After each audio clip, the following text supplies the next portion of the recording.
Steve. I haven't met all of you yet. It's great that you're here. Creepily enough, I think some of you pop up under my Facebook as like people I may know. So faces are familiar. We've never met. Let's get into it.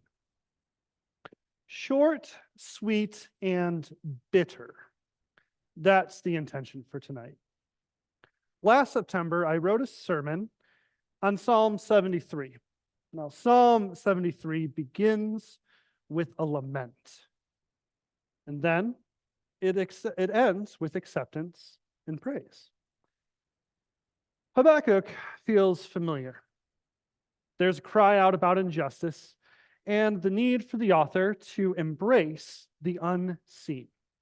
God's resolve to end injustice in a time that the composer, that the psalmist, or the prophet will not see. Embrace is the apt verb. It is the operative word of tonight that we probably won't spend enough time with. And I want to emphasize that I think it invokes a fullness that I think accepting really doesn't. The thing is, we can accept things while kicking stones and looking at the ground, a begrudging posture of inward defeat and defiance.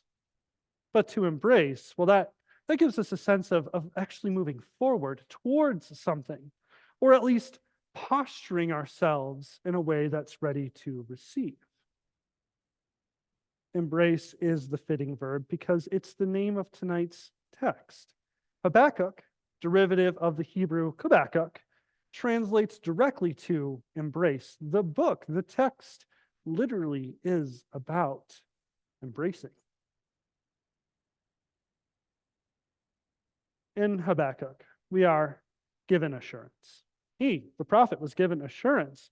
Assurance that violence and injustice that the prophet saw day in and day out was not unseen by Yahweh. Assurance that God was rousing a solution for the injustice. Two solutions, in fact. Assurance that these solutions were inevitable and dreadful and hopeful. The immediate assurance of coming conquerors in the assurance of future deliverance. I want to ask you a question that we will sadly not get to really spend time with tonight. What's the worst news you've had to embrace?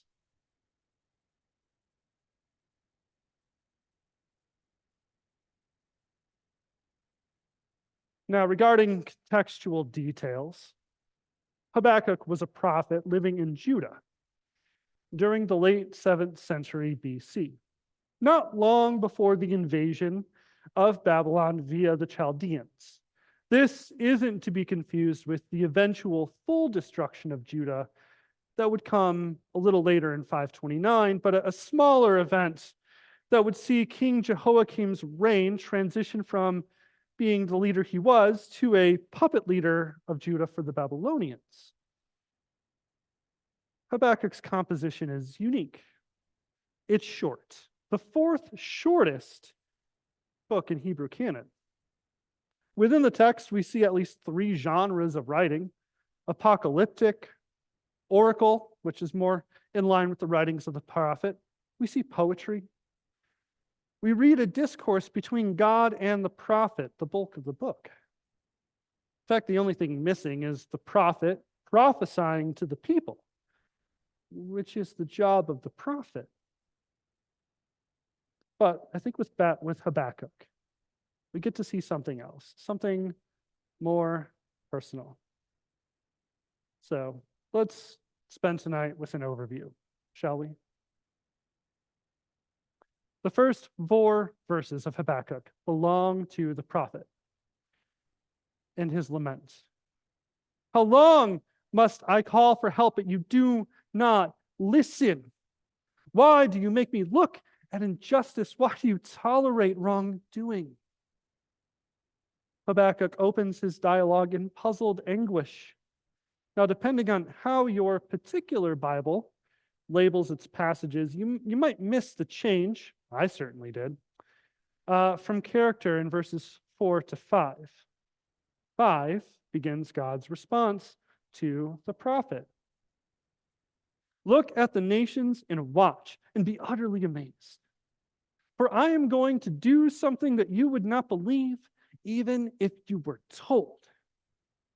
For I am rousing up the Chaldeans, that ruthless and impetuous people, who sweep across the whole earth to seize dwellings not their own. Continuing through verse 11, God lays out just who the Chaldeans, the Babylonians, are. A feared and dreaded people who are a law unto themselves. They mock kings and scoff at rulers. God likens them to a wind that brings ruin and moves on from their destruction just as indifferently. By the description of their might and how their own strength is their own God. But I'm not really sure it's a bold claim to say that, at least for the Chaldeans, the Babylonians, Judah would have been little more than a lamb for slaughter, a sacrifice unto their own God themselves. Dread is an apt word. Logically, emotionally, more than reasonably, rightly so, Habakkuk replies, you have appointed them to execute judgment. You have ordained them to punish. Your eyes are too pure to look on evil. You cannot tolerate wrongdoing.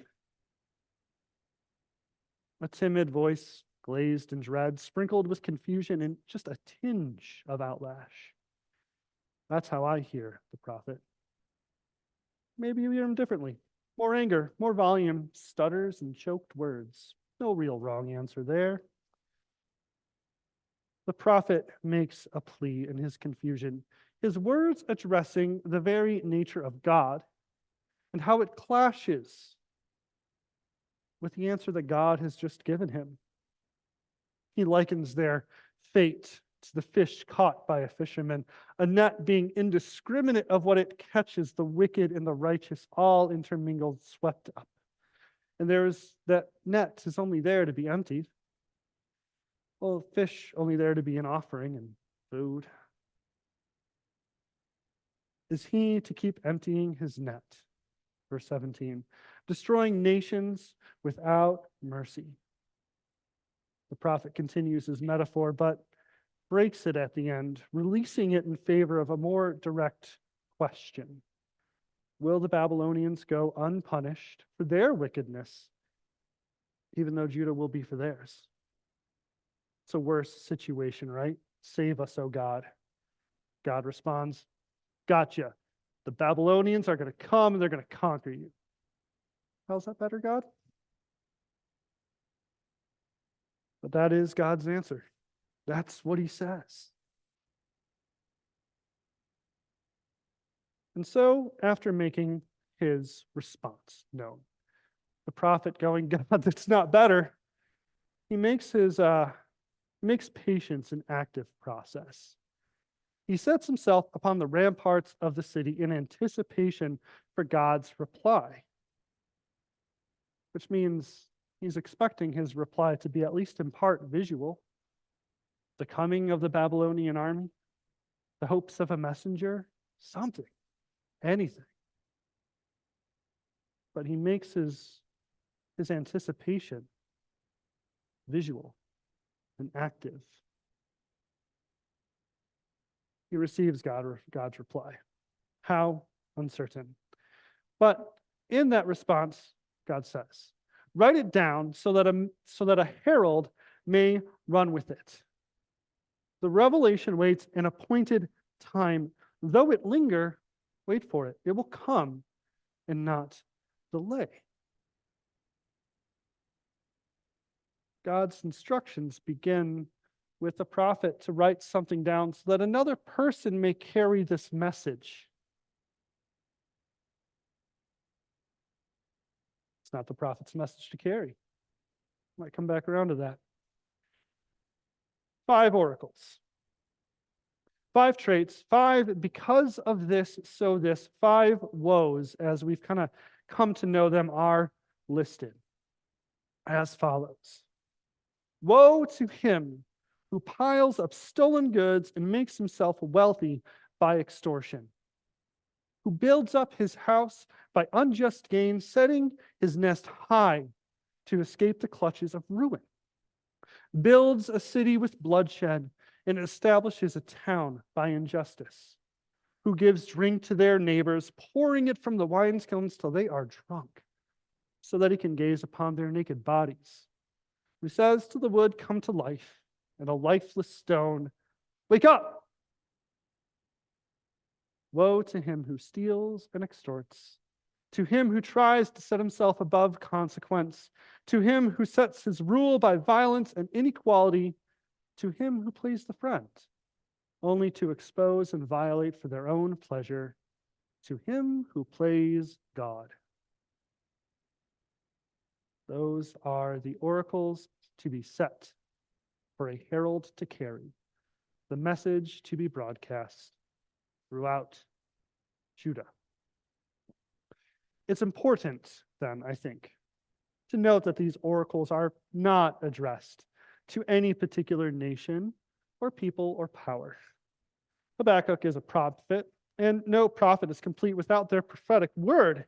And though these oracles are given in response to Habakkuk's concern about the Babylonians, these woes are Jerusalem's too. Woe to him who, not to Babylon who or for.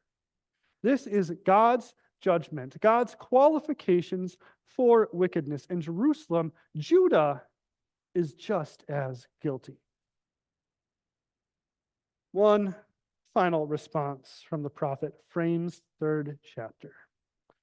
Habakkuk composes a song recounting the theophanies on Mount Sinai, the wilderness wanderings and the crossings of the Red Sea and the Jordan River, weaving them together, threading a tapestry into the image of a God as a divine warrior, mightier than any army of man, powerful enough to save and dreadful enough to inspire fear.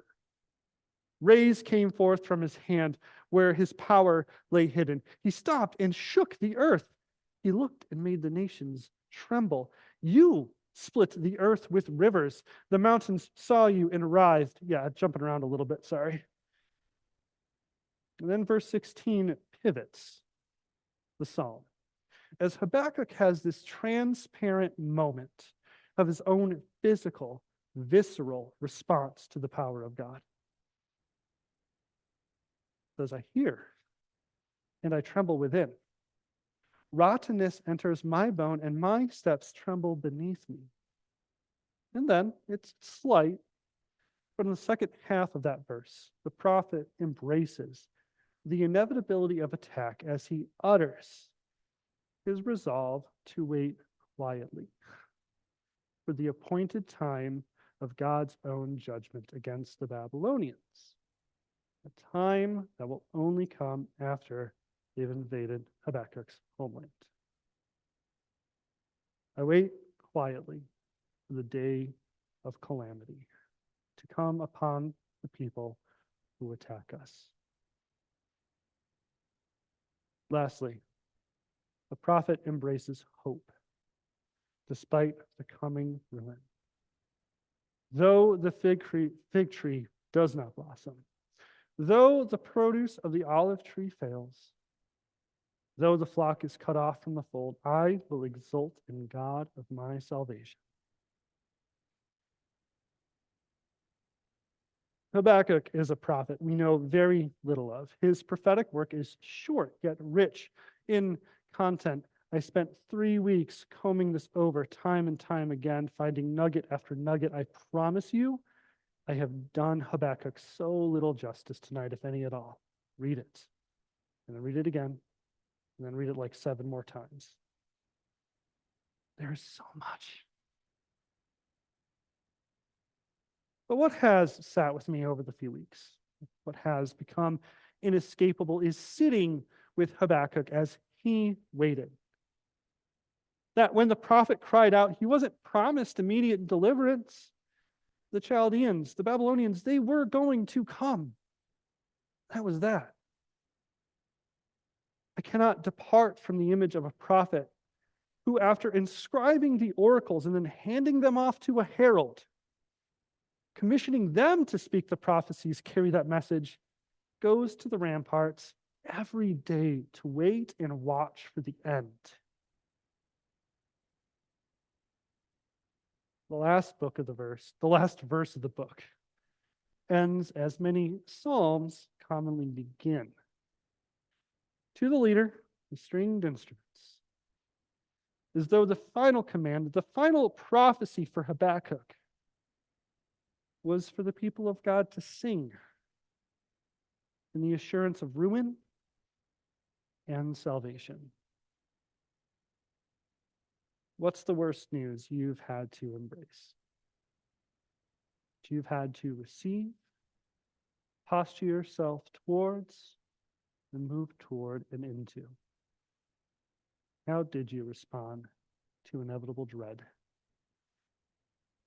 And what gave you hope for the after? Simple, short, hopefully a little sweet, but bitter. But these are sometimes the places we have to find and meet and be with God.